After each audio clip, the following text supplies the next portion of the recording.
Hello sir. हाँ बोलिए madam, start हाँ सर, कीजिए। स्टार्ट करूँ। हाँ हाँ। Okay sir, okay sir. Good morning everyone. आज हम गणित भाग 2 में प्रश्न क्रमांक 4 में किस तरह के प्रश्न आपको पूछे जाते हैं उसके बारे में थोड़ी सी चर्चा करेंगे। ठीक है बच्चों, लेट्स डू इट। उसके पहले सबसे पहले मैं आपको प्रश्न पत्र का प्रारूप किस तरह से रहता है उसके बारे में थोड़ा सा बताना चाहूंगी। जैसे कि जब क्वेश्चन पेपर आएगा, चाहे वो भाग 1 का क्वेश्चन पेपर हो मैथ्स का या गणित भाग 2 का हो, पेपर पैटर्न सेम रहेगा। सबसे पहले आपको प्रश्न क्रमांक 1 में प्रश्न क्रमांक 1 का ए पूछा जाएगा, जिसमें आपको पहला क्वेश्चन रहेगा बहुपर्यायी प्रश्न, जिसमें आपको 4 प्रश्न पूछे जाएंगे। प्रत्येक प्रश्न के लिए कितने मार्क्स रहेंगे? आपको 1 अंक रहेंगे। टोटल अंक रहेगा 4 प्रश्न। इसके बारे में आपको बताया गया ऑलरेडी। क्वेश्चन नंबर 1 के बी में आपको फिर से 4 प्रश्न पूछे जाएंगे और जिसमें से आपको चारों भी हल करने रहेंगे और प्रत्येक का वेटेज रहेगा 1 मार्क्स और टोटल रहेगा 4 मार्क्स। पहले प्रश्न क्रमांक ए और बी में इतना ही डिफरेंस है कि जो ए है वो बहुपर्यायी प्रश्न रहेगा, उसमें आपको ऑप्शन 4 ऑप्शन दिए रहेंगे, जिसमें से आपको एक करेक्ट जो विकल्प है वो चुनकर लिखना रहेगा। जबकि प्रश्न क्रमांक 1 के बी में आपको 1 मार्क्स का ही सवाल पूछा जाएगा, बट उसको आपको सॉल्व करना रहेगा। ठीक है। इसी प्रकार प्रश्न क्रमांक 2 के ए में 3 में से 2 कृतियां पूर्ण करी रहेंगी। कृतियों को क्वेश्चन आपको पता रहेगा, आपने हल किए रहेंगे, इसके बारे में आपको जानकारी भी दी गई रहेगी। प्रत्येक के 2 अंक रहेंगे, टोटल रहेगा 4 मार्क्स। इसी प्रकार प्रश्न क्रमांक 2 के बी में 5 में से 4 उप प्रश्न हल करने रहेंगे, प्रत्येक के लिए रहेंगे 2 अंक और टोटल वेटेज रहेगा 8 मार्क्स। ठीक है बच्चों। प्रश्न क्रमांक 3 का ए, जिसमें आपको 2 कृतियां दी रहेंगी और उसमें से एक कृति आपको पूर्ण करनी रहेगी। ठीक है। प्रत्येक के लिए रहेगा 3 अंक। ठीक है। इसी प्रकार प्रश्न क्रमांक 3 के बी में 4 में से 2 प्रश्न आपको हल करने रहेंगे। ठीक है। प्रत्येक के लिए रहेगा 3 अंक, टोटल मार्क्स रहेगा 6 अंक। प्रश्न क्रमांक 4 3 में से 2 प्रश्न हल करने रहेंगे, जो प्रत्येक के लिए रहेंगे 4 मार्क्स और टोटल मार्क्स रहेंगे 8। ठीक। ये थोड़े से चैलेंजिंग क्वेश्चन रहेंगे, थोड़े से डिफिकल्ट लेवल के रहेंगे, बट ये टेक्स्ट बुक वाले ही क्वेश्चन रहेंगे। इसी प्रकार प्रश्न क्रमांक 5 के में आपको 2 में से 1 उप प्रश्न हल करना रहेगा, प्रत्येक के लिए रहेगा 3 अंक, मतलब टोटल मार्क्स 3 अंक। इस तरह से 40 मार्क्स का आपका ये क्वेश्चन पेपर रहेगा, इसे आपको हल करना रहेगा। तो आज के लेक्चर की तरफ आगे बढ़ते हैं। पहला प्रश्न है त्रिभुज ए बी सी में, ये जो हम आज देखने जा रहे हैं, हम 4 अंक वाले क्वेश्चन किस तरह से पूछे जाएंगे या किस तरह से उसका प्रारूप रहेगा उसके बारे में देख रहे हैं। तो क्वेश्चन नंबर 1 में त्रिभुज एबीसी में रेख डी समांतर भुजा बीसी, डी बटे BC is equal to 2/3। Area of त्रिभुज AD is equal to 32 centimetre square. तो चतुर्भुज बीसीईडी का मान क्षेत्रफल आपको ज्ञात करना है। आकृति आपको दी गई है, हम आकृति का निरीक्षण करते हैं। इसमें आप देखेंगे सबसे पहले दी गई चीज क्या है वो हम लिखेंगे। यहाँ पर आपको क्या दिया गया है? रेख डी समांतर भुजा बीसी दिया गया है। अभी आपको यहाँ पे भुजाओं का अनुपात दिया गया है। जब अनुपात दिया गया और आपको क्या पूछ रहा है कि चतुर्भुज बीसीईडी का क्षेत्रफल कितना होगा। सबसे पहले हम क्या करेंगे, अगर अनुपात दिया गया है, कोई चीज पूछी जा रही है, किसी त्रिभुज का क्षेत्रफल, एक त्रिभुज का क्षेत्रफल ऑलरेडी दिया गया है, तो इसका मतलब ये हुआ कि हमें त्रिभुजों का क्षेत्रफल प्रमेय यहाँ पर अप्लाई करना है। बट त्रिभुजों का क्षेत्रफल प्रमेय, समरूप त्रिभुजों का क्षेत्रफल प्रमेय हम तभी यहाँ पर यूज कर सकते हैं जब दोनों त्रिभुज आपस में क्या हो? समरूप हो। तो सबसे पहले हम क्या करेंगे, 2 त्रिभुजों को समरूप करके लेंगे। तो यहाँ पे 2 त्रिभुज है एडीई और एबीसी, इनको अगर मुझे समरूप करना है तो आप देखेंगे यहाँ पे क्या चीजें आपको मिलेंगी जिसके द्वारा हम इसे समरूप कर सकते हैं। तो सबसे पहले यहाँ पे आप देखोगे कोण एडीई सर्वांगसम होगा कोण एबीसी के। ऐसा क्यों होगा? क्योंकि जब 2 भुजा आपस में समांतर हैं और कोई तिर्यक रेखा प्रतिच्छेदित करती है तो उस पे बनने वाले जो संगत कोण होते हैं, एकांतर कोण होते हैं, वो क्या होते हैं? सर्वांग सम होते हैं। तो यहाँ पे आप जैसे कि देखोगे कोण ADE और कोण ABC, ये किस तरह के कोण है? संगत कोण है, इसलिए क्या हो जाएंगे? सर्वांग सम हो जाएंगे। उसी तरह से और एक कोण की जोड़ी आपको यहाँ पे मिलती है, कौन सी कोण है? कोण AED और कोण ACB, ये भी दोनों आपस में सर्वांग सम हो जाएंगे। यहाँ पे भी रीजन क्या होगा? संगत कोण हो जाएगा। ठीक है, अभी आपको यहाँ पे देखोगे तो दोनों कोण, दो कोण की जोड़ी सर्वांग सम हो गए। इसका मतलब हम क्या कर सकते हैं? यहाँ पे इनको समरूप कर सकते हैं। हम समरूप कर सकते हैं तो क्या हो जाएगा? यहाँ पे त्रिभुज ADE समरूप त्रिभुज ABC, जैसा कि हमने कसौटियां पढ़ी हुई है कि कौन सी कसौटी से हो जाएगा ये? समरूपता की कोको कसौटी से। ठीक है बच्चों, अभी समरूप त्रिभुजों के क्षेत्रफल प्रमेय को हम यहाँ पर लगा सकते हैं। समरूप त्रिभुजों का क्षेत्रफल प्रमेय क्या कहता है? दोनों त्रिभुज के एरिया का अनुपात, दो त्रिभुजों के क्षेत्रफलों का अनुपात उनकी संगत भुजाओं के वर्गों के अनुपात के बराबर होता है। तो आप क्या लिखोगे यहाँ पे? एरिया ऑफ त्रिभुज ADE बटे एरिया ऑफ त्रिभुज ABC is equal to DE का स्क्वायर बटे BC का स्क्वायर, इज इक्वल टू क्या हो जाएगा? DE बटे BC का होल स्क्वायर के यहाँ पे। और DE बटे BC ही क्यों लिया गया? क्योंकि यहाँ पे DE बटे BC का मान आपको दिया गया था। ठीक है, यहाँ पे मान दिया गया, DE बटे BC का मान दिया गया था 2/3। तो वहां पर क्या लिखेंगे? 2/3 का स्क्वायर। और ऑलरेडी आपको एरिया ऑफ त्रिभुज ADE दिया गया था, कितना दिया गया था? 32। तो हम उसकी जगह वो नहीं लिख के क्या लिखेंगे? 32 लिखेंगे।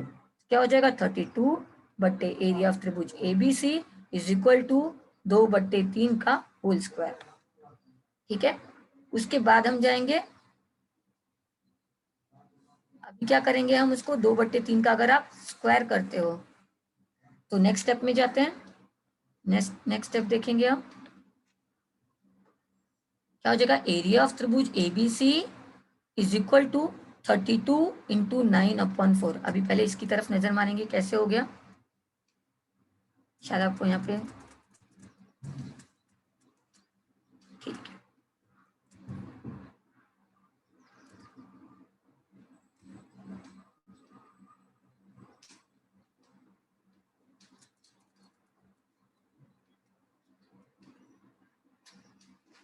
ये आगे की स्टेप में गए, यहाँ पे 2/3 का हमने क्या किया? स्क्वायर किया, तो क्या हो जाएगा? 4/9। अभी हमें क्या करना है? यहाँ पर एरिया ऑफ त्रिभुज ABC ज्ञात करना है। तो हम क्या लिखेंगे? इसलिए एरिया ऑफ त्रिभुज ABC इज इक्वल टू, आप 4/9 का पक्षांतर करोगे तो क्या हो जाएगा? 9/4। तो हम लिखेंगे 32 गुणे 9/4 बराबर 72 सेंटीमीटर स्क्वायर। अभी 4 और 32 कट होगा, ऊपर नीचे है, 4 के पानी में आता है 32। क्या हो जाएगा? 4×8 = 32। तो कट के आपको क्या मिलेगा? 8। तो 8 इंटू 9 करोगे कितना आ जाएगा? 72 सेंटीमीटर स्क्वायर। इसके लिए आपको एरिया ऑफ त्रिभुज ABC आ गया। अभी हमें क्या ज्ञात करना था? यहाँ पर एरिया ऑफ चतुर्भुज BCED। अभी अगर आपको एरिया ऑफ चतुर्भुज BCED ज्ञात करना है तो आप क्या करोगे? बड़े त्रिभुज में से हम जो छोटे वाले त्रिभुज का क्षेत्रफल है वो क्या करेंगे? माइनस कर देंगे। तो बड़े वाले त्रिभुज का क्षेत्रफल कितना है? कहने का मतलब एरिया ऑफ त्रिभुज ABC कितना आया? 72। तो 72 माइनस एरिया ऑफ त्रिभुज ADE ऑलरेडी हमें दिया गया था 32। तो 72 माइनस 32 करेंगे, कितना आ जाएगा? 40 सेंटीमीटर स्क्वायर। इसका मतलब आपको एरिया ऑफ चतुर्भुज BCED इज इक्वल टू कितना आया? 40 centimetre square.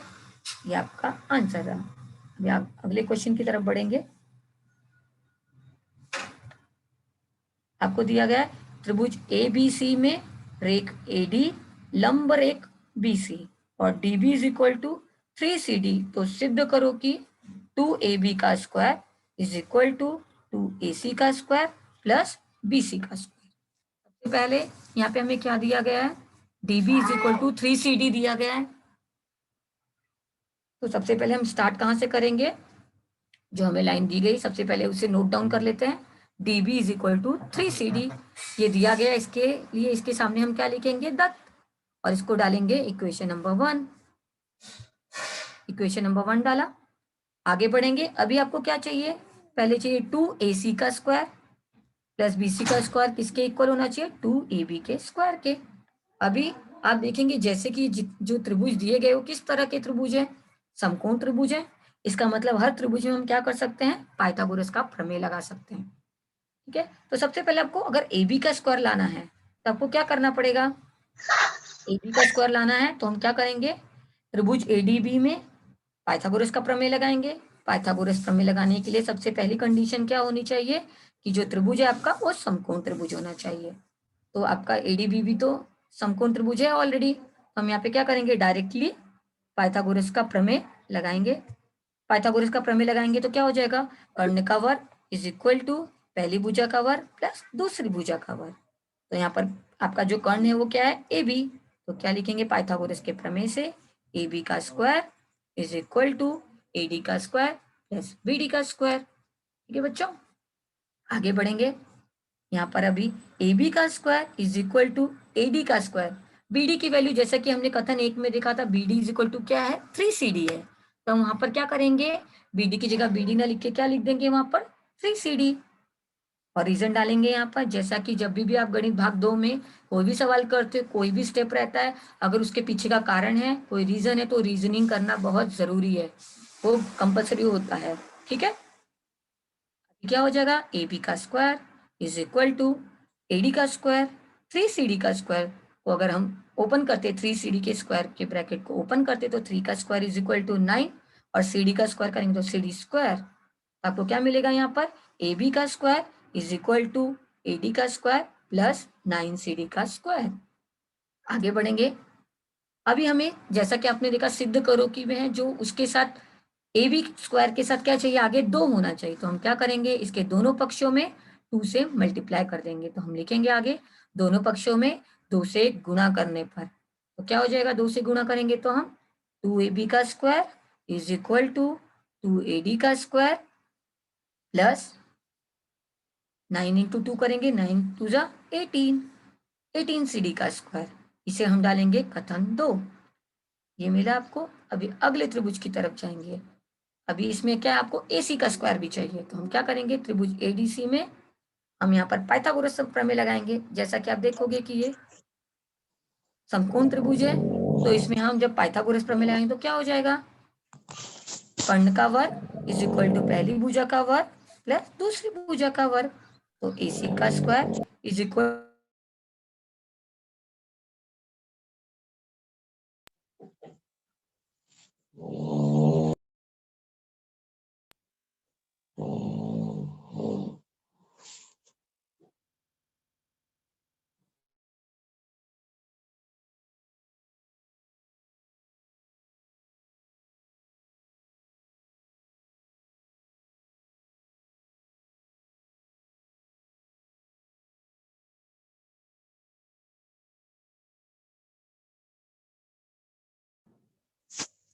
Hello hello madam, mic on कीजिए। हाँ सर, हेलो सर, आ रही है आवाज? हाँ आ रही है, आ रही है। ओके, तो यहाँ पर क्या हो जाएगा, 2 से हम मल्टीप्लाई करेंगे तो क्या हो जाएगा, 2AC का square is equal to 2AD का स्क्वायर प्लस 2DC का स्क्वायर। ठीक है, इसे हम डालेंगे कथन 3। अभी आगे बढ़ेंगे। हमें और क्या चाहिए, हमें 2AB का स्क्वायर मिल गया, 2AC का स्क्वायर मिल गया। अभी हमें BC का स्क्वायर चाहिए। तो जब BC का स्क्वायर चाहिए तो हमें पता है हमारे पास क्या है, BC को हम क्या लिख सकते हैं, BC is equal to 3CD plus CD। BC की वैल्यू को क्या लिख सकते हैं, BD प्लस CD। जैसा कि आप त्रिभुज में देखेंगे, एक मिनट आपको आकृति दिखाते हैं कि हम BC को क्या लिख सकते हैं। अभी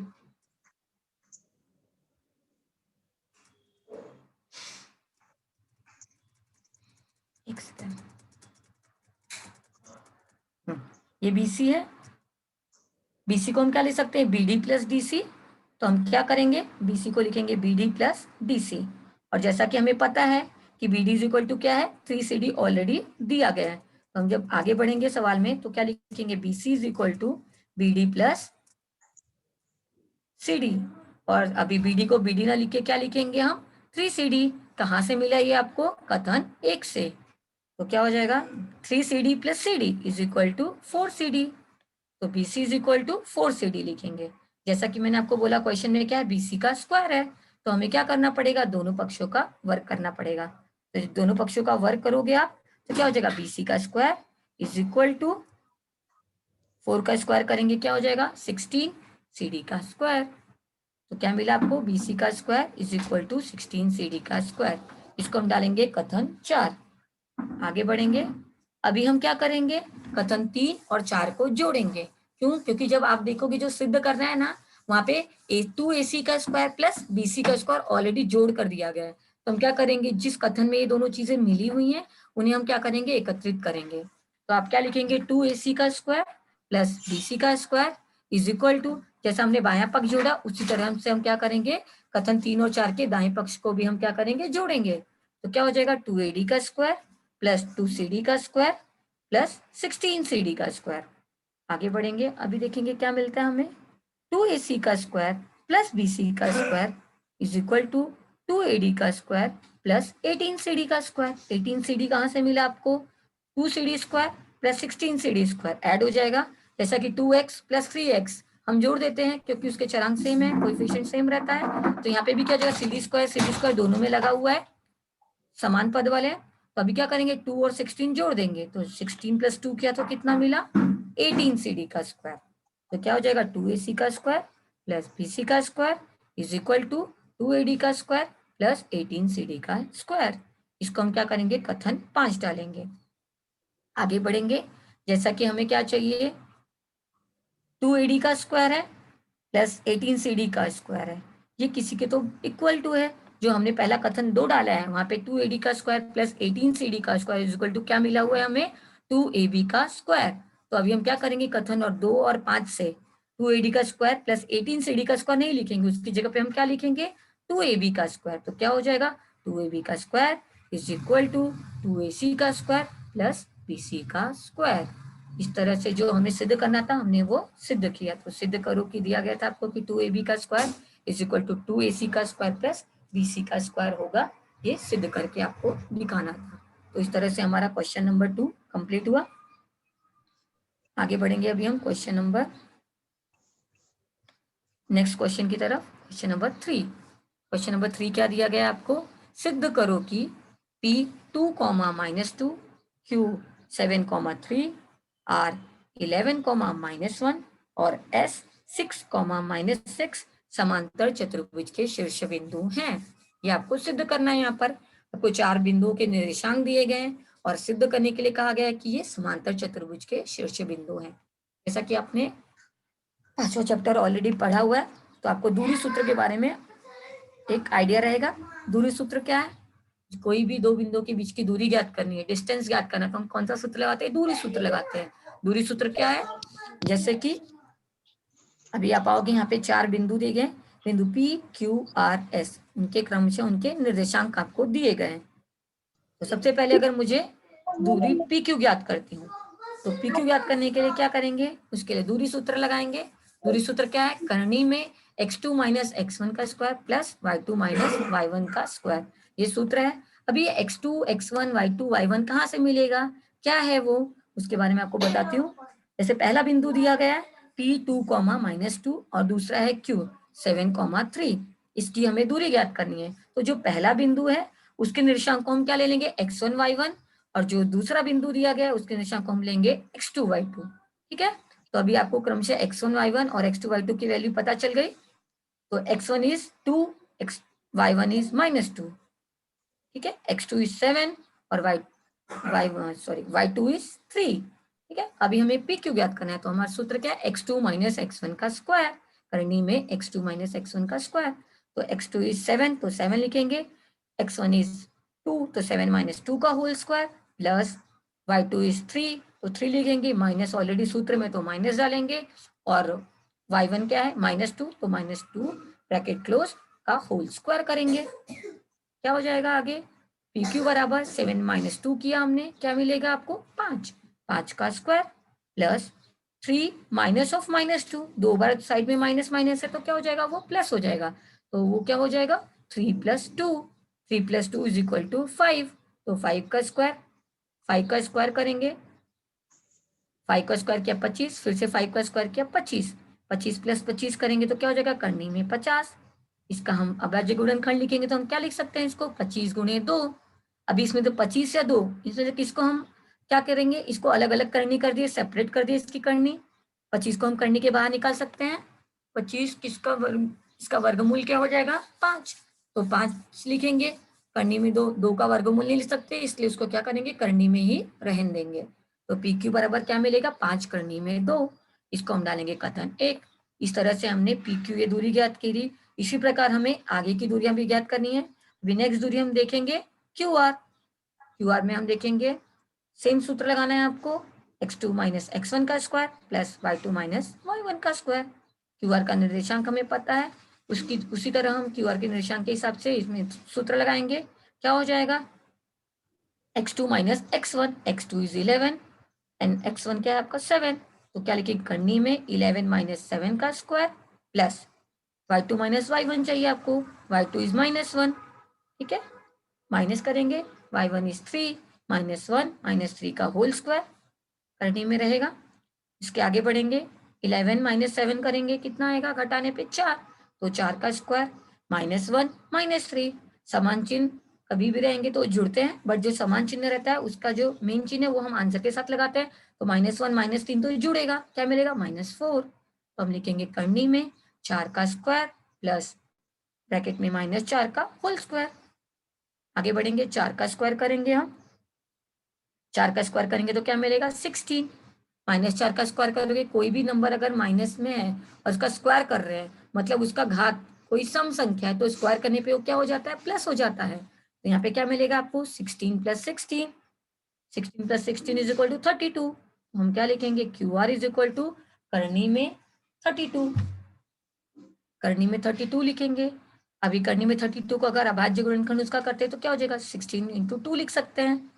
तो Q R is equal to करनी में 16 गुणे 2, करनी में 16 गुणे 2। अब इसकी करनी अगर हम सेपरेट कर देंगे तो क्या हो जाएगा क्यू आर बराबर करनी में 16 गुणे करनी में 2। अब इसमें से किसका वर्गमूल ले सकते हैं, करनी में 16 को करनी के बाहर निकाल सकते हैं हम वर्गमूल लेके। तो क्या हो जाएगा 16 का वर्गमूल आपको पता है 4, तो 4 करनी में 2 को एज इट इज उतारेंगे तो क्या हो जाएगा क्यू आर की वैल्यू 4 करनी में 2, इसको हम डालेंगे कथन 2 लिखेंगे। इसी तरह से अभी आगे बढ़ेंगे, आर एस का दूरी ज्ञात करेंगे। सेम सूत्र अप्लाई करना है आपको, सेम तरीका है, सेम मेथड है, उसी मेथड से ये चारों दूरियां हम ज्ञात करेंगे। तो थर्ड दूरी कौन सी है, पी क्यू हो गया, क्यू आर हो गया, क्यू आर के बाद आर एस। आर एस की दूरी ज्ञात करने के लिए फिर से वही सेम सूत्र अप्लाई करेंगे। दूरी सूत्र करनी में x2 माइनस x1 का square plus y2 minus y1 का square. x2 is 6, x1 is 11, 6 minus 11 का whole square plus y2 minus y1, y2 minus 6, minus का चिन्ह आएगा, y1 की वैल्यू -1 है तो -1 लिखेंगे, ब्रैकेट क्लोज और इसका स्क्वायर कर देंगे। आगे बढ़ेंगे, फिर 6 माइनस 11 करेंगे, 6 माइनस 11 करेंगे तो क्या हो जाएगा असमान चिन्ह। असमान चिन्ह कभी भी हम क्या करते हैं घटाते हैं, बट घटाते तो हैं बट बड़े वाले का चिन्ह, जो बड़ी संख्या उसका चिन्ह ही उत्तर के साथ हमें लगाना रहता है। तो 6 माइनस 11 करेंगे, 11 माइनस 6 माइनस 11 नहीं होगा, 11 माइनस 6 तो हो सकता है, 11 में 6 गया 5, बट बड़ा वाला माइनस है तो क्या हो जाएगा -5, -5 का स्क्वायर प्लस -6, 2 बार माइनस है तो क्या हो जाएगा वो प्लस हो जाएगा, -6 प्लस 1 का होल स्क्वायर, -6 प्लस 1 घटेगा, क्या आएगा -5, -5 का स्क्वायर, -5 का स्क्वायर। जैसे कि मैंने बोला कोई भी संख्या अगर माइनस में है उसका स्क्वायर करने के बाद उसका वर्ग करने के बाद क्या हो जाएगा वो प्लस में मिलेगा। तो -5 का square is 25, 25 plus 25 is equal to 50। 50 का अगर हम खंड करते हैं तो क्या हो जाएगा 25 गुणे 2, 25 गुणे 2। अभी इनकी करनी अगर हम अलग अलग लिखते हैं तो करनी में 25 गुणे करनी में 2, करनी में 25 को अगर हम करनी के बाहर निकालते तो क्या हो जाएगा 5, क्या आ जाएगा आपको 5 करनी में 2, इसको हम डालेंगे कथन 3। इस तरह से हमने आर एस की वैल्यू 5 करनी में 2 इस तरह से निकाली। आगे अभी कौन सी वैल्यू रह गई लास्ट वाली पी एस। पी एस की दूरी ज्ञात करनी है, सेम तरीके से पी एस की दूरी ज्ञात करेंगे, सेम दूरी सूत्र लगाएंगे, करनी में x2 माइनस x1 का square plus y2 minus y1 का स्क्वायर। क्या हो जाएगा करनी में 6 माइनस 2 का होल स्क्वायर प्लस ब्रैकेट में -6 -2 का होल स्क्वायर, क्योंकि आपको पीएस का निर्देशांक ऑलरेडी दिया गया, जैसा कि हम देख सकते हैं। अगर आपको पीएस का निर्देशांक देखना है सवाल में, तो हमारे पीएस का निर्देशांक देख लेते हैं।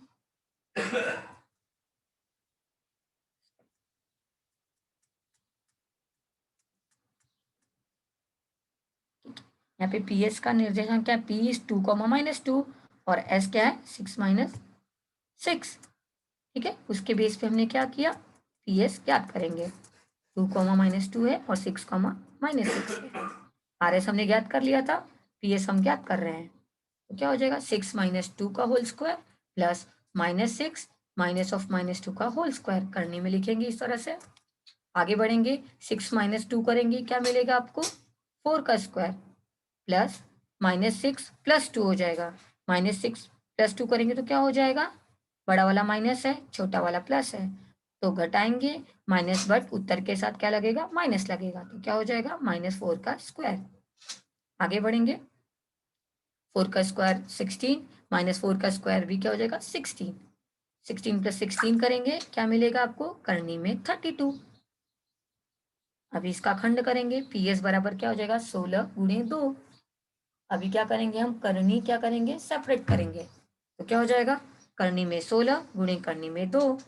अभी करनी में 16 को अगर हम करनी के बाहर निकालते हैं तो क्या हो जाएगा, वर्गमूल इसका 4 ले सकते हैं, तो 4 करनी में 2। इस तरह से हमें चौथा कथन मिलेगा, पीएस का वैल्यू 4 करनी में 2। अगर हम देखेंगे कथन 1 2 3 4, ये 4 कथन मिल गए। अभी हमें चेक करना है इसमें से कौन से 2 वैल्यू इक्वल आई है। जब हम देखेंगे तो क्या हो जाएगा, चतुर्भुज PQRS में PQ बराबर RS है, जो PQ की दूरी है और RS की दूरी है वो क्या आई है, इक्वल आई है, 5 करनी में 2 आई है। उसी तरह से QR और PS की वैल्यू है जो वो इक्वल आई, जैसा कि आप इस सवाल में देख सकते हैं यहाँ पर।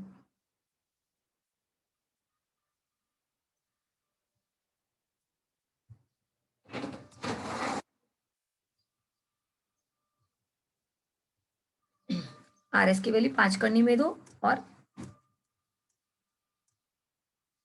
सेम उसी तरह से PQ की वैल्यू आई है। ठीक है, इसी तरह से QR और PS की वैल्यू भी 4 करनी में 2 आई हुई है, तो दोनों भी क्या हो जाएंगे, इक्वल हो जाएंगे। आप देखोगे कि जो इक्वल मिली है भुजाएं, तो क्या है, ये सम्मुख भुजाएं। जब आकृति आप बनाओगे रफली तो आप देखोगे PQ QR और PS एक दूसरे के सम्मुख है, और PQ और जो हमें मिला हुआ है, जो दूरी सेम मिली हुई है, वो दोनों क्या है, एक दूसरे के सम्मुख भुजाएं। तो ये कब होता है, जब कि चतुर्भुज में आपकी सम्मुख भुजाएं जो होती हैं समान होती हैं और समांतर होती हैं, जो भी है। तो जब किसी चतुर्भुज की सम्मुख भुजाएं सर्वांगसम होती हैं तो क्या होता है, समांतर चतुर्भुज होता है। आप यहाँ पे देखो कि सम्मुख भुजाओं की जो जोड़ियां हैं वो क्या है, सर्वांगसम मिली है, समान मिली है उनकी दूरियां। तो इसलिए क्या हो जाएगा, इसलिए चतुर्भुज PQRS एक समांतर चतुर्भुज हो जाएगा। अगर चतुर्भुज PQRS एक समांतर चतुर्भुज हो गया, इसका मतलब क्या हो जाएगा, P2, -2 Q7, 3 R 11, -1 और S 6, -6 ये समांतर चतुर्भुज के शीर्ष बिंदु हो जाएंगे। जैसा कि हमने देखा कि PR की दूरी और QS की दूरी इक्वल आई है, और QR की दूरी और PS की दूरी इक्वल आई है, जो कि क्या है, समांतर चतुर्भुज की सम्मुख भुजाएं हैं। इसके से अगर चतुर्भुज ड्रॉ करके देखते हो, अगर सम्मुख भुजाओं की जोड़ी सर्वांगसम आई है, दैट मीन्स वो कैसा चतुर्भुज हो जाएगा, समांतर चतुर्भुज हो जाएगा। अगर समांतर चतुर्भुज है, इसका मतलब ये शीर्ष बिंदु भी किसके हैं, समांतर चतुर्भुज की। इस तरह से हमने ये सवाल कंप्लीट किया। आगे के सवाल की ओर बढ़ते हैं, क्वेश्चन नंबर 4 की ओर रीड करके लेते हैं हम। क्वेश्चन में दिया गया, आकृति में चतुर्भुज PQRS एक चक्रीय चतुर्भुज है। भुजा PQ सर्वांगसम है भुजा RQ के, कोण PSR बराबर है 110 डिग्री। तो आपको ये 4 चीजें क्रमशः ज्ञात करनी है। सबसे पहले क्या ज्ञात करना है, कोण PQR का मान। कोण PQR का मान ज्ञात करना है। आपको यहाँ पे क्या दिया हुआ है, उसके थ्रू पहले स्टार्ट करेंगे सवाल को। आपको यहाँ पे कोण PSR का मान दिया गया, और सबसे मेन चीज दी गई है कि जो चतुर्भुज PQRS है वो कैसा चतुर्भुज है, चक्रीय चतुर्भुज है। चक्रीय चतुर्भुज के गुणधर्म आपने पढ़े रहेंगे, आपको पता रहेगा जो चक्रीय चतुर्भुज होते हैं उसके सम्मुख कोण क्या होते हैं, संपूरक होता है। तो आप यहाँ पे देखोगे, अगर कोण PQR का माप ज्ञात करना है और कोण PSR का माप आपको दिया गया है, तो आप देखोगे दोनों कोण किस तरह के कोण है, सम्मुख कोण है। तो इन कोणों के मापों का योगफल क्या हो जाएगा, 180 डिग्री हो जाएगा अकॉर्डिंग टू ये चक्रीय चतुर्भुज। ठीक है, तो हम क्या लिखेंगे यहाँ पे, कोण पी क्यू आर प्लस कोण P S R is equal to 180 degree. ठीक है बच्चों, अगर ये 180 डिग्री है तो उसके बाद हम क्या करेंगे, पक्षांतर करेंगे और उसका मान ज्ञात कर लेंगे, तो आपको पी क्यू आर का मान आ जाएगा। उसी तरह से अभी मेजर चाप आपको क्या ज्ञात करना है, सेकेंड चीज मेजर चाप पी क्यू आर। आपने अंतरलिखित कोण प्रमेय ऑलरेडी पढ़ा हुआ है, आप देखोगे जो पी क्यू आर है किस चाप में अंतरलिखित है, आप देखोगे चाप पी एस आर में अंतरलिखित है। पी एस आर का मान आपको दिया गया है, उसके थ्रू आप क्या करोगे, उसकी भी अंतरलिखित कोण प्रमेय लगाएंगे और उसका दूरी हम ज्ञात कर लेंगे। इस तरह से हम थर्ड वाला मेजर चाप क्यू आर और मेजर चाप कोण पी आर क्यू के भी मान ज्ञात करेंगे। तो सबसे पहले हम पहला ज्ञात करते हैं मान, कैसे करना है, कोण पी क्यू आर बराबर कितना होगा वो देखना है हमें। तो कोण पी क्यू आर ज्ञात करने के लिए हम सबसे पहले क्या लिखेंगे, चतुर्भुज पी क्यू आर है, एक चक्रीय चतुर्भुज है, जैसा कि मैंने आपको बोला दिया गया है, लिखेंगे कि अगर चक्रीय चतुर्भुज है, चक्रीय चतुर्भुज के सम्मुख कोण कैसे होते हैं, संपूरक होते हैं। तो हम क्या लिखेंगे, कोण पी एस आर प्लस कोण P Q R is equal to 180 degree. क्या हो जाएगा, पी एस आर की वैल्यू आपको पता है, पी एस आर कितना है आपको दिया गया 110, तो 110 डिग्री लिखेंगे प्लस कोण पी क्यू आर बराबर 180 डिग्री। अभी आपको यहाँ पे क्या ज्ञात करना है, आपको कोण पी क्यू आर का मान ज्ञात करना है। तो हम क्या करेंगे, 110 को पक्षांतर करेंगे, पक्षांतर करेंगे तो क्या हो जाएगा, 110 दूसरे पक्ष में जाएगा और क्या हो जाएगा, चिन्ह बदल जाएगा, माइनस 110 डिग्री हो जाएगा।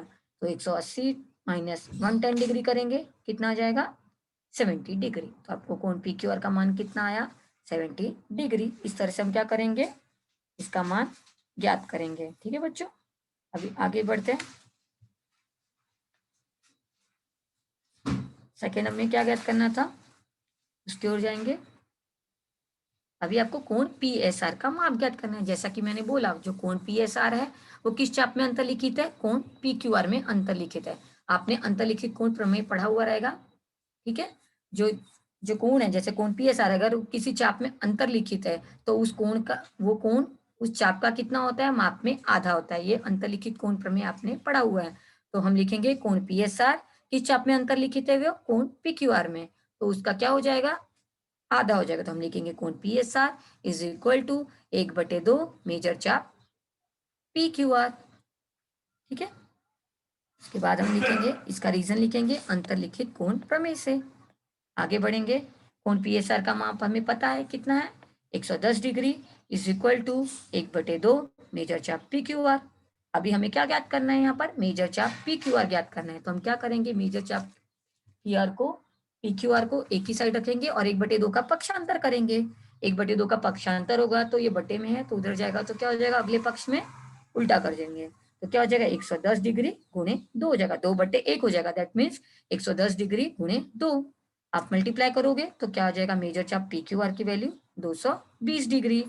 इस तरह से हमने दो चीजें ज्ञात की, कोण पी क्यू आर का मान ज्ञात किया और दूसरा हमने मेजर चाप पी क्यू आर का मान ज्ञात किया, तो आपको 220 डिग्री मिल जाएगा। आगे बढ़ेंगे, अभी थर्ड चीज हमें क्या ज्ञात करनी है, उसके ऊपर फोकस करेंगे। अभी आपको दिया गया है जीवा पी क्यू सर्वांगसम जीवा क्यू आर, आपको ऑलरेडी दिया गया है। ठीक है, अगर जीवाएं आपस में, दो जीवाएं आपस में सर्वांगसम है तो उनके संगत चाप भी आपस में क्या होते हैं, सर्वांगसम होते हैं। सर्वांगसम जीवाओं के संगत चाप भी क्या होते हैं, सर्वांगसम होते हैं। ये प्रमेय आपने देखा रहेगा इस थर्ड चैप्टर में, वृत्त में दिया गया है। तो यहाँ पे क्या हो जाएगा, कौन सी जीवा सर्वांगसम है, जीवा पी क्यू सर्वांगसम है जीवा क्यू आर के, इसके लिए चाप पी क्यू भी सर्वांगसम हो जाएगा चाप क्यू आर के। ठीक है, अभी क्या लिखेंगे, मानेंगे कि मेजर चाप पी क्यू और मेजर चाप क्यू आर की वैल्यू क्या है, एक्स है, क्योंकि हमें यहाँ पे मेजर चाप क्यू आर की वैल्यू ज्ञात करनी है। तो हमने इसको क्या मान लिया, एक्स मान लिया। अभी अगर आप देखेंगे तो मेजर चाप पी क्यू प्लस मेजर चाप क्यू आर को हम क्या लिख सकते हैं, टोटल चाप क्या मिलेगा आपका, पी क्यू आर मिलता है, चापों का योग गुणधर। अभी हमने इसे क्या माना हुआ है, मेजर चाप पी क्यू को एक्स, मेजर चाप क्यू आर को एक्स, तो वहां पर क्या लिखेंगे, x plus x is equal to, जैसा कि अभी हमने मेजर चाप पी क्यू आर का मान ज्ञात किया सेकंड वाले में, कितना आया था आपको 220 डिग्री, तो वहां पे क्या लिखेंगे, x plus x is equal to 220 degree. X plus x जोड़ेंगे तो क्या मिलेगा, 2x, 2x is equal to 220 degree. तो x का वैल्यू कैसे निकालेंगे, x बराबर 2 का पक्षांतर करेंगे तो 220 डिग्री बटे 2 से भाग देंगे तो x का वैल्यू कितना आ जाएगा 110। x is equal to 110 degree. x हमने किसे माना हुआ था, मेजर चाप QR, और मेजर चाप PQ को हमने क्या माना हुआ था, x माना हुआ था। तो मेजर चाप QR और मेजर चाप PQ की वैल्यू क्या आ जाएगी आपको 110 आ जाएगी। ठीक है, इस तरह से हमने मेजर चाप QR का वैल्यू ज्ञात किया। ठीक है, अभी आपको ये पता चल गया, मेजर चाप PQ की वैल्यू पता चल गई। अभी नेक्स्ट आपको क्या पूछा हुआ है, कोण PRQ का माप कितना होगा। जैसा कि फिर से आपको क्या करना है, इसमें आपको अंतरलिखित कोण प्रमेय लगाना है। तो अभी ये कोण किस चाप में अंतरलिखित है हम देखेंगे। इसका अगर आपको देखना है तो ये किस चाप में अंतरलिखित है, मेजर चाप PQ में। इसका मतलब ये मेजर चाप PQ का कितना होगा, माप में आधा होगा। हम क्या लिखेंगे, कोण PRQ is equal to 1/2 major चाप PQ। ठीक है, PRQ किसकी चाप में अंतरलिखित है, चाप PQ में। जिस चाप में अंतरलिखित है उस चाप का क्या होगा, माप में वो आधा होगा। ये क्या है, आपका अंतरलिखित कोण प्रमेय है। हम लिखेंगे कोण PRQ इज इक्वल टू 1/2 गुणे, अभी आपने PQ का मान ज्ञात किया हुआ है, कितना है 110 डिग्री। तो क्या हो जाएगा, 2 से कट करेंगे 110 डिग्री को, तो कोण PRQ बराबर कितना हो जाएगा 55 डिग्री। तो हमें इस तरह से कोण PRQ का भी मान मिलेगा 55 डिग्री। इस तरह से हमने चारों भी जो प्रश्न थे क्वेश्चन नंबर 4 के वो हल किए। तो आपको ये चीजें याद रखनी है। ज्यादातर हमने देखा कि यहाँ पे हमने क्या लगाया, अंतरलिखित कोण प्रमेय। ये आपको अच्छी तरह से समझ के लेना है क्योंकि इसके ऊपर आधारित प्रश्न बहुत पूछे जाते हैं। तो आपको ये अंतरलिखित कोण प्रमेय अच्छी तरह से पता होना चाहिए। ठीक है बच्चों, चलिए आगे क्वेश्चन की ओर बढ़ते हैं हम। यहाँ पर दिया गया है,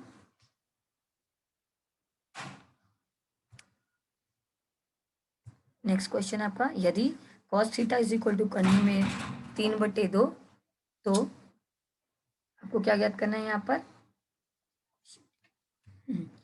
तो कर्ण में 3/2 तो 1/, इसका वैल्यू आपको ज्ञात करना है 1 + sec थीटा बटे 1 + cosec theta is equal to क्या होगा, वो आपको इसकी वैल्यू ज्ञात करनी है। ठीक है, सबसे पहले हम क्या करेंगे, इस सवाल को सॉल्व करने के लिए 2 विधियां हैं। ठीक है, तो वो दो विधि में से कोई भी एक विधि हम लगा सकते हैं। जैसे आपने पढ़ा हुआ है, जो त्रिकोणमिति चैप्टर का ये सवाल है, इसमें आपने पढ़ा हुआ है ऑलरेडी। ठीक है, आपने टेबल पढ़े हुए रहेंगे। अगर आपको टेबल अच्छी तरह से पता है तो आप वो टेबल का यूज करके भी क्या कर सकते हो, ये ज्ञात कर सकते हो। ठीक है, और अगर टेबल नहीं पता है तो हमने सर्व समीकरणाएं पढ़ी हुई हैं, तो सर्व समीकरणों का यूज करके भी हम ये सवाल को हल किया जा सकता है। आपको जो विधि है, वो जो इजी लगता है, जो विधि, उस विधि से आप इस सवाल को हल कर सकते हो। ठीक है बच्चों, जरूरी नहीं कि ये जो विधि दी गई है उसी विधि से आपको इसको हल करना है। तो हमने सर्व समीकरणाएं भी पढ़ी हैं और हमने ये भी पढ़ा हुआ है, तो उसके आधार पे हम कोई भी विधि अप्लाई करके इसको हल कर सकते हैं।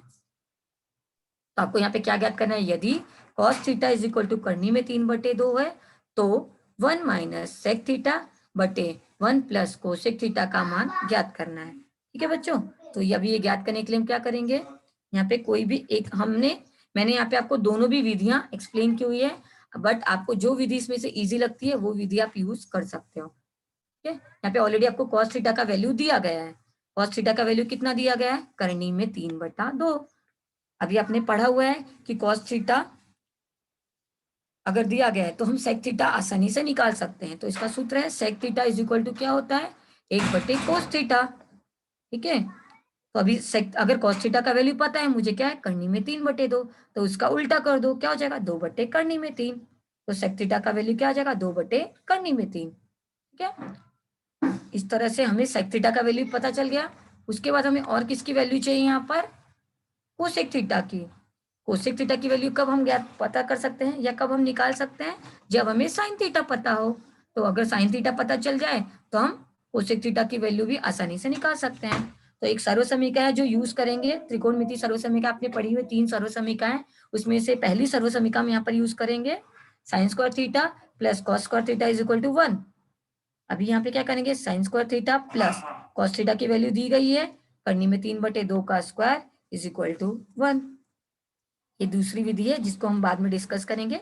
सबसे पहले जो येलो पार्ट में करा रही हूँ वो विधि हम देखते हैं। ठीक है, तो अभी साइन स्क्वायर थीटा प्लस करनी में 3/2 का स्क्वायर था, तो करनी में 3 का स्क्वायर करेंगे तो क्या मिलेगा 3, 2 का स्क्वायर मिलेगा तो क्या करेंगे 4 हो जाएगा, is equal to 1।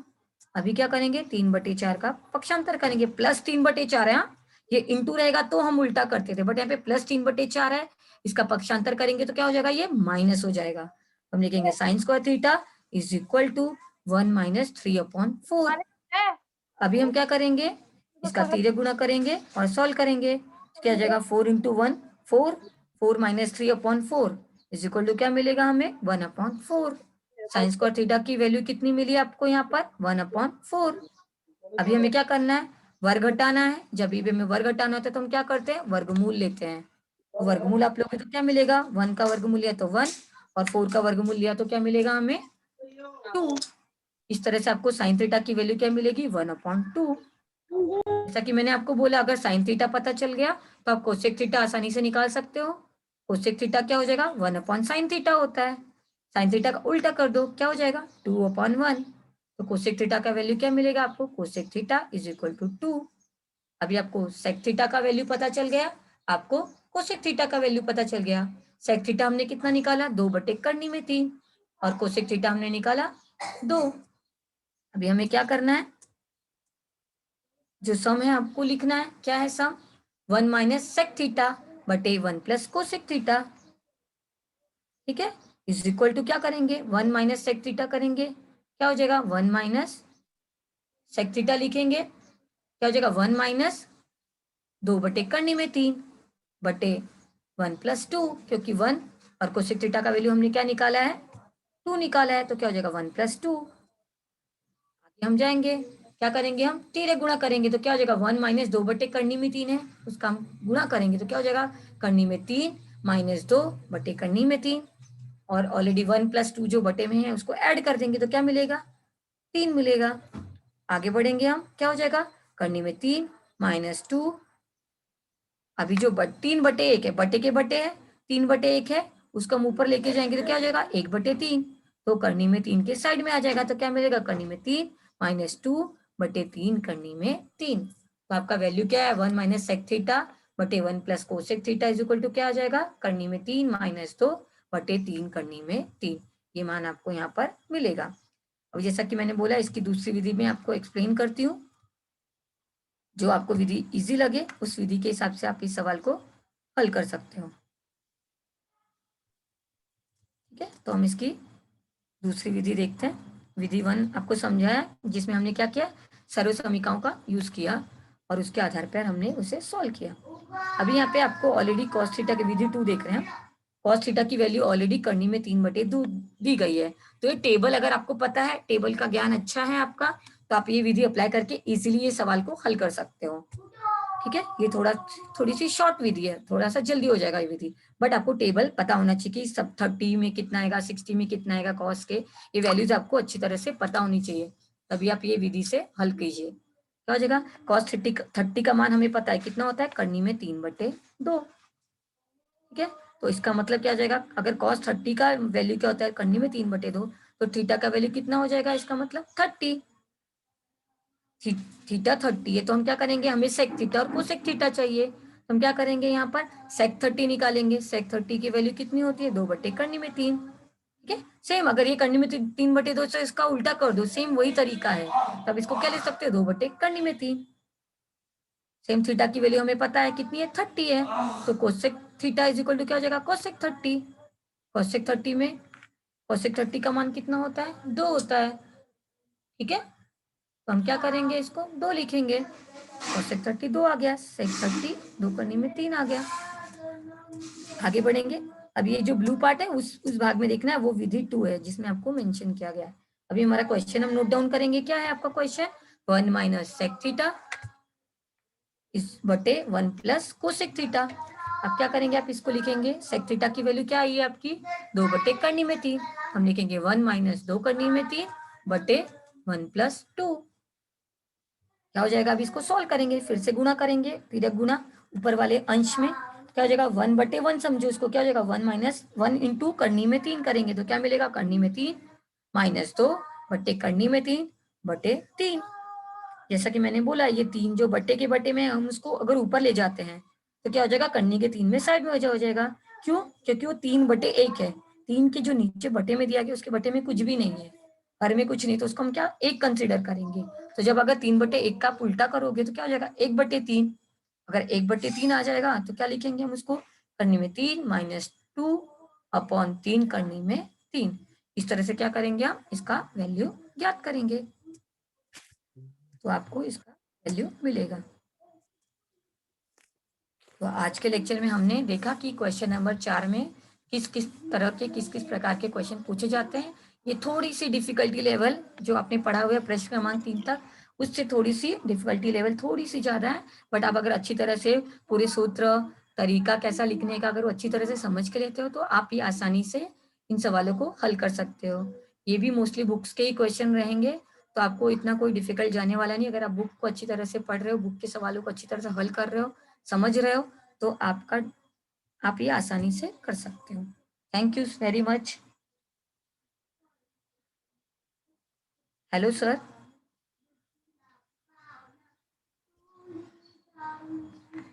Hello sir.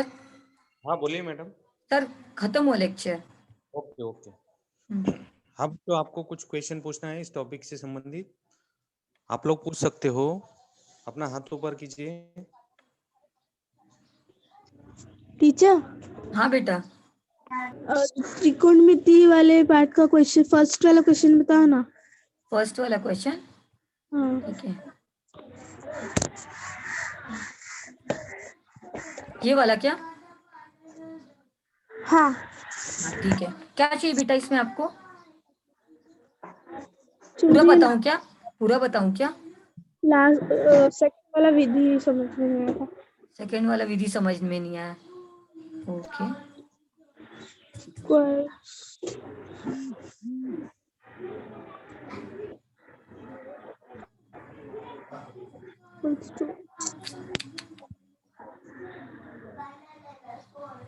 Okay एक मिनट।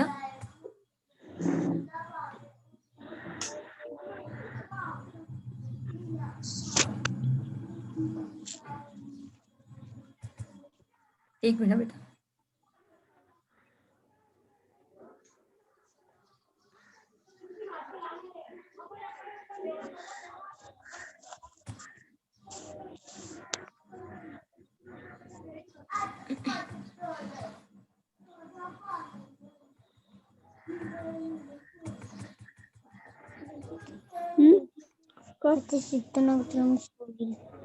सोना क्या बेटा, घोड़ी है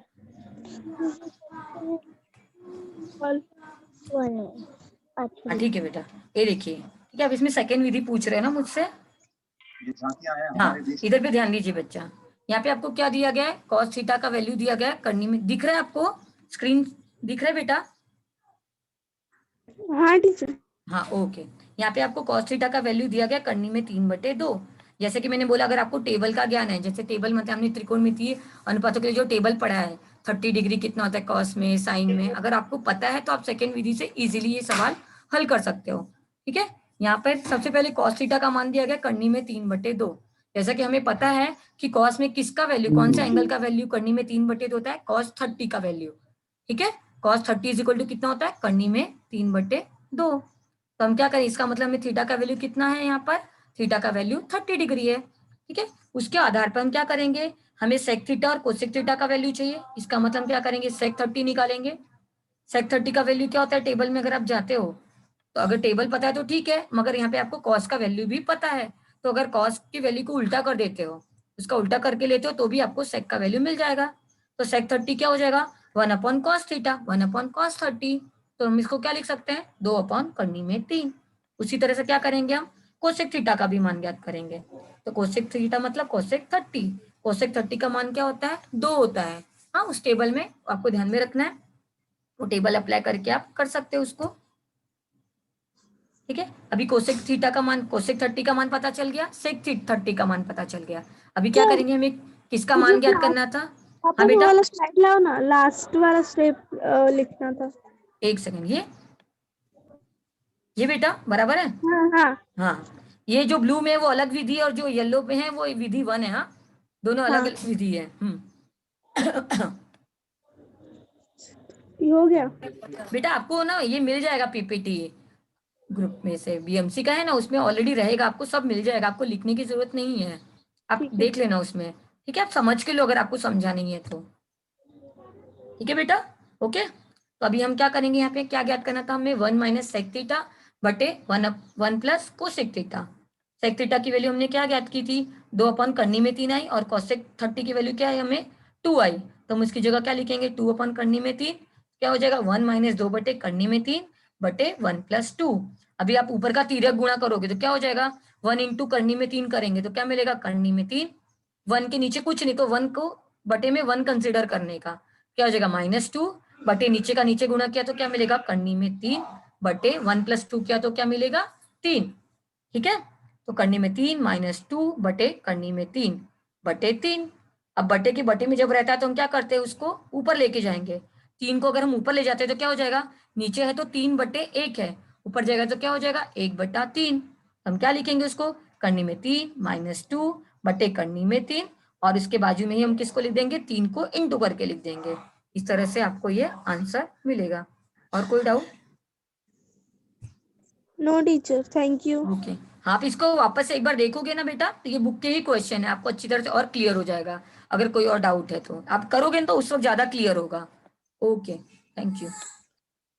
और किसी को कुछ क्वेश्चन पूछना है बच्चों?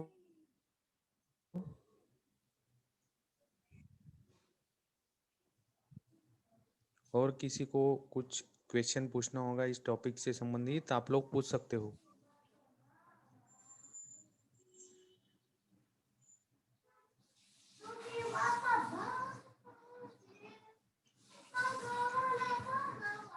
हाँ मैडम, शायद बच्चों को अच्छे से समझ में आया, इसीलिए किसी का हाथ ऊपर नहीं दिखा।